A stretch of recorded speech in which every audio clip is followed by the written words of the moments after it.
Graham Rawlins with our Friday edition of News Geelong. Mark Winterbottom officially became the first Australian sportsman to appear in a major animated feature film with the hugely anticipated release of Disney Pixar's Cars 2. When you devote your whole life and savings to the care of injured animals, any death or injury on your watch is the worst thing that can happen. And the fire that razed part of Geelong Koala and Wildlife Sanctuary at Barwon Heads recently was the cruellest blow of all. And later in the program, the Flying Hawk Nathan Curry will bring us the latest news from the action-packed world of Geelong sport, while our chic Cherie Mills will update us with the Geelong and Surf Coast weather expected over the next 6 days. The City of Greater Geelong's Multicultural Action Plan 2011 through 2014 is the first of its kind for Greater Geelong and aims to foster unity and promote community harmony while supporting Geelong's cultural, linguistic and religious diversity, as Meryl Friend reports. We're here at City Hall where the Premier Ted Baillieu came today to help launch the Multicultural Action Plan. There was lots of festivities and lots of fun. I'm delighted to be in Geelong today. I'm delighted that Cadell is back, and obviously there are challenges around the world at this time, but it is important that Victorians stand up for multiculturalism. We do. It's a bipartisan effort, and I'm very pleased that the City of Greater Geelong have seen fit to produce a Multicultural Action Plan. It has a practical set of recommendations, and I know this is going to help to make a difference, and I know it's going to be warmly welcomed in the Geelong community and in the Victorian community. Victoria's always had open arms for communities from all across the world. That's been our history since settlement. There have been challenges along the way. We've resolved those challenges, and we've stood together in support of multiculturalism, and we do as a government. And I think those open arms are one of the reasons why Victoria is so attractive to communities from all around the world, why it's so attractive to multicultural communities, because they know aspiration, ambition, a focus on families and future generations will be to the good of the wider community. It's a wonderful day in Geelong because you've taken the first step, which is about acknowledging our cultural diversity and putting forth a plan to not only make sure that all the council, councillors, staff are aware of our cultural diversity, but they also understand how to utilise that asset. I think Geelong is just an example of what Australia is as a whole. It's culturally diverse, and it's a place where people from many, many different cultural backgrounds have made their home. And Geelong, as I said, is cosmopolitan and multicultural. It is a very special day for Geelong. You know, the Multicultural Action Plan has probably taken 2 years to bring together, and it's sort of a nuts and bolts plan that gives us an opportunity to progress, you know, what we believe is a very, very important part of our city, if not the most important part, our multiculturalism. You know, it's about learning about each other's culture and about not looking at the person outwardly, but looking inwardly. And you know, that's how we grow, and that's how we grow as a community. And you know, multiculturalism is a two-way thing. It's not just one way. It's a two-way thing.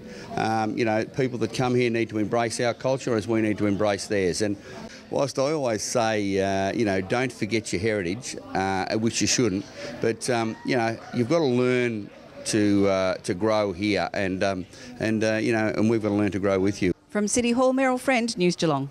Thank you, Meryl. No doubt about that.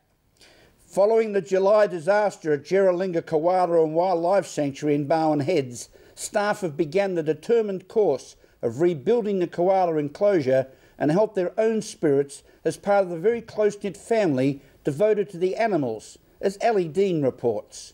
After fire swept through Barwon Heads Geelong Koala and Wildlife Sanctuary last month, directors Hamish and Terry Gordon are working towards rebuilding the haven that they created for wildlife over 30 years ago. I'm joined by Terry this morning to find out more about how they're moving forward. Sadly, we lost 6 koalas, and it was very tragic, but we have to look at the miracle that when the hospital exploded, the 6 koalas and the little baby outside were saved by Hamish and Judy.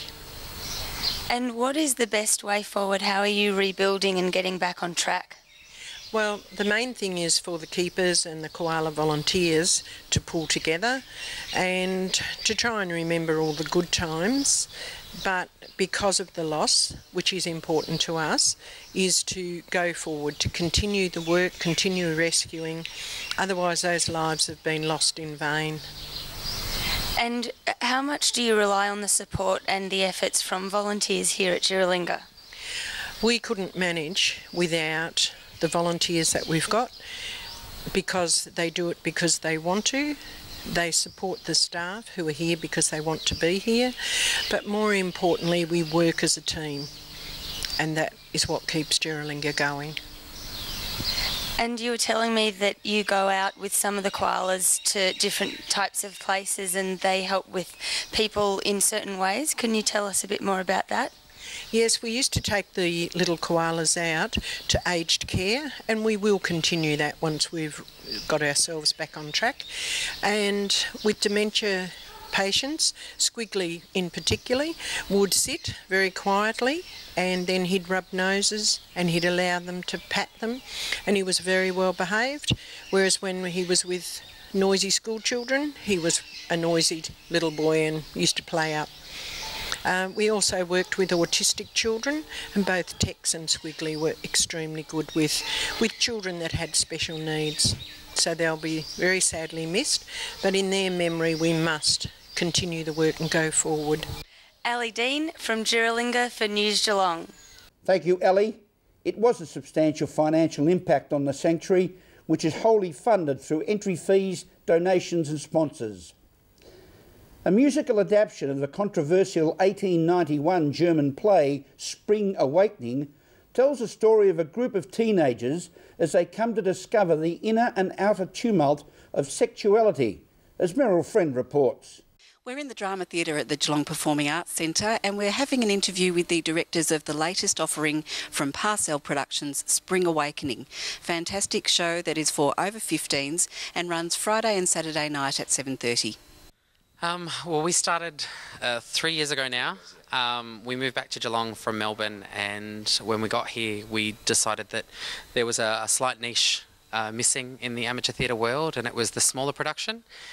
So we decided, well, let's fill the niche. So I guess our philosophy is, if it's a show that we want to be in or want to see done, then that's kind of our play selection. And Spring Awakening does touch on some pretty interesting areas. Could you give us just a bit of a rundown of the show? Well, it's basically about a group of young people discovering who they are through the turn of the century in Germany. Even though I do say Germany, but they actually speak in English and they sing in English.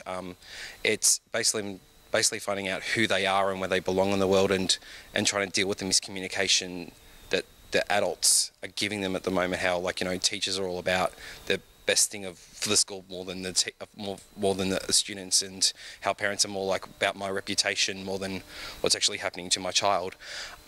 So there's a couple of things that happen in the play that bring those to light. I mean, there's suicide, there's a little bit of homosexuality too, the people discovering who they are.